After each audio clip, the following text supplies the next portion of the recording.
玉ねぎの苗を植え付けて1月半が経過しました。そろそろ最初の追肥を行う時期ですので、追肥の前に必ずしなければいけないこと、そして追肥のやり方をご紹介します。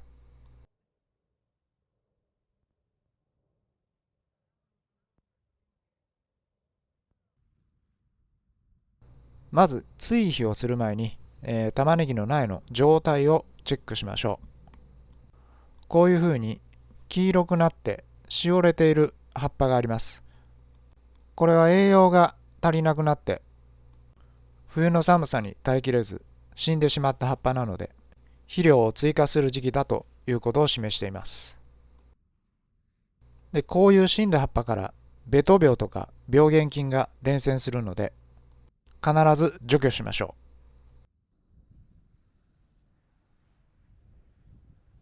はい。追肥をする前にするべき仕事、その2なんですけども、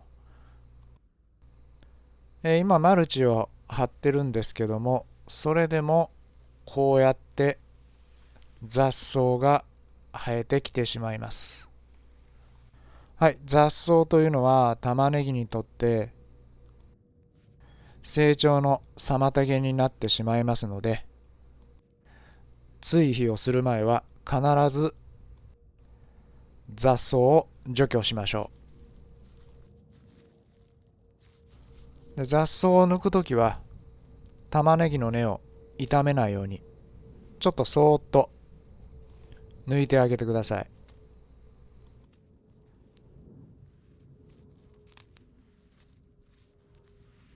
抜いた雑草はこのままマルチの上に置いておけば自然に枯れていきます。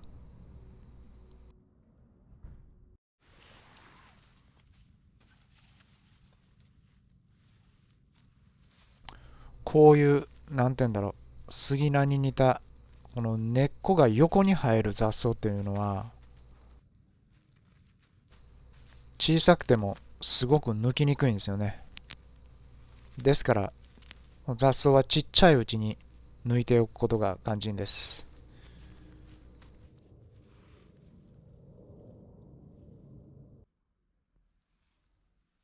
はい、やっと草引きが終わりました。マルチをしてるんですけど、これだけの量の雑草が取れました。ほんとね、雑草はね、ちっちゃいうちにこまめに取っておいた方が楽になります。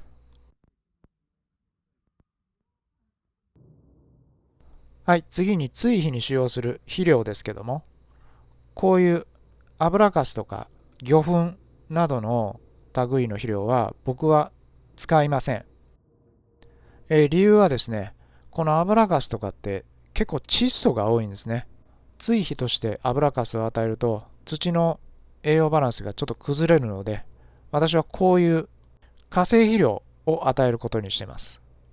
はい、この袋の下の方に窒素、リン、酸、カリ、三大栄養素のバランスが均等になっているものを使います。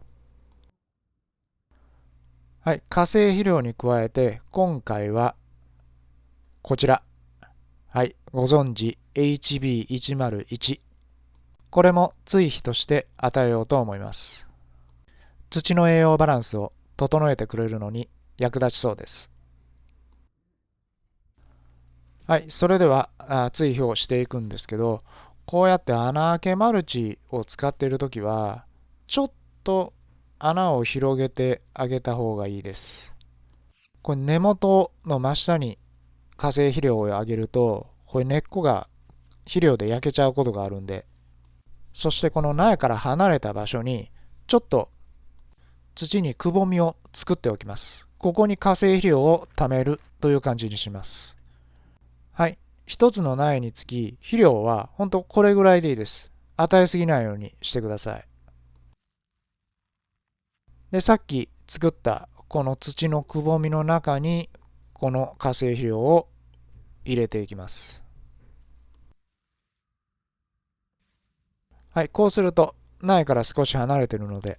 化成肥料が根っこに当たることはありません。はい。隣の苗にも追肥をしていきます。まずちょっとマルチで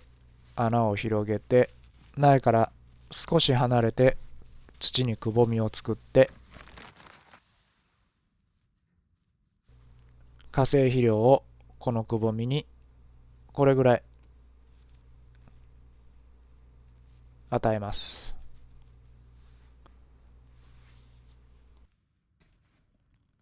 で、こういう空いている穴、これ成長できなくって枯れてしまった玉ねぎがあったとこなんだけど、こういう穴には少しまとめて化成肥料を置いてあげると栄養がゆっくり染み渡っていきます。そして HB101、これをですね、このじょうろには6リットルの水が入っているんですけども、この中に6ミリリットル入れて1000倍に薄めた水を玉ねぎに与えます。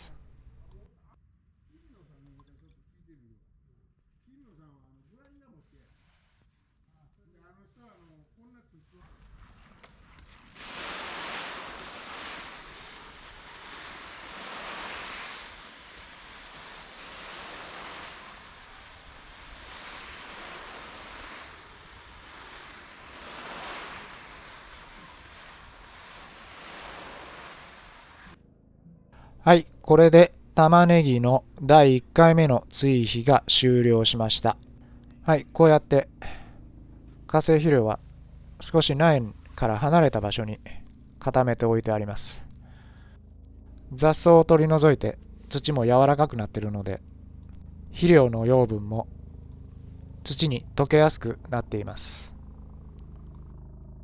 収穫までにあと2回同じ方法で追肥をしていこうと思います。